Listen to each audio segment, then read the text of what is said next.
Some mornings do not begin gently. They begin half-opened, half-felt, half-lived.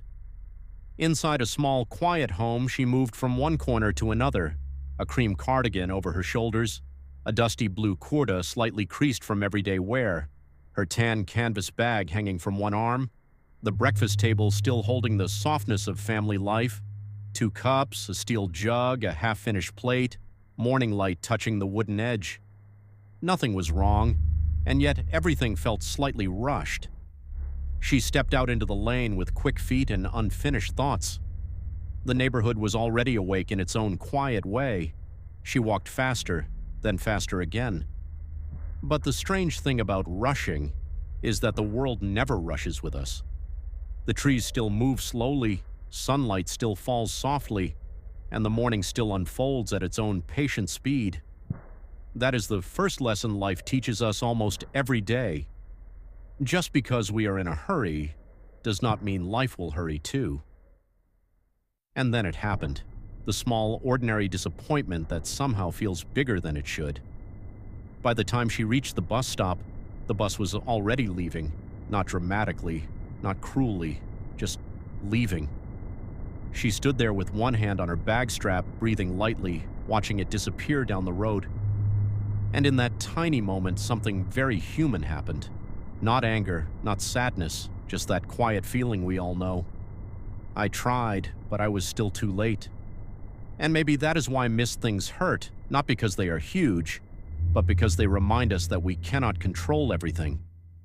At first, the waiting felt empty. She sat down on the old metal bench beneath the bus stop shelter, her tote bag beside her, a faded route sign above, a torn poster on one side, a quiet road stretching forward with no promise of urgency. This is the kind of moment most people try to escape, because when there is nowhere to go for a while, we are left alone with ourselves, no destination, no distraction strong enough to hide inside, just a bench, a road, a delayed plan, and a little bit of stillness. Then she saw it. Just a little roadside tea stall under a faded cloth awning. Nothing special, really. And yet, some places do not look important. They just feel important. She walked toward it slowly. Because sometimes when the day refuses to go the way we planned, life offers us something smaller, something we would have missed, if everything had gone on time. She held the warm glass of chai in both hands, and suddenly the morning changed. Not outside. Outside everything was still the same, but inside, something softened. Steam rose gently into the cool air.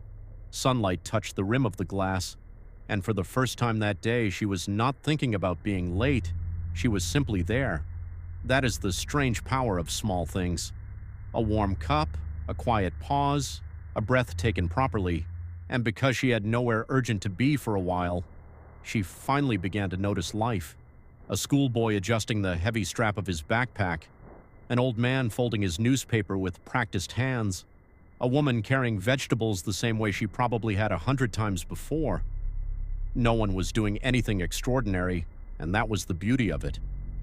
Most of life is not made of big moments. It is made of repeated little ones. Then her phone rang. It was home. Not a long call, not a dramatic one, just the kind that asks simple things.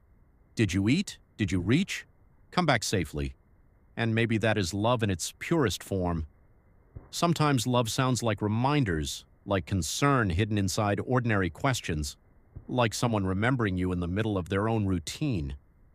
She stood there quietly listening, and in that small moment the world felt softer again, because sometimes all a tired heart needs is to be gently remembered. When she returned to the bench, the road had not changed, but she had. She sat down again. This time not with frustration, not with impatience, just with ease. And that is one of life's quietest truths. Sometimes peace does not come when life changes. Sometimes peace comes when we stop fighting the moment we are in. When the next bus finally arrived, she stood up calmly. No rush this time, no panic nor chasing. Just one hand near the rail, one foot on the step, sunlight on the metal edge, and a quieter heart than the one she had left home with. And maybe that is the whole lesson. Sometimes missing what we planned is how life returns us to what we were forgetting. A breath, a pause, a cup of tea, a call from home, the unnoticed beauty of ordinary people.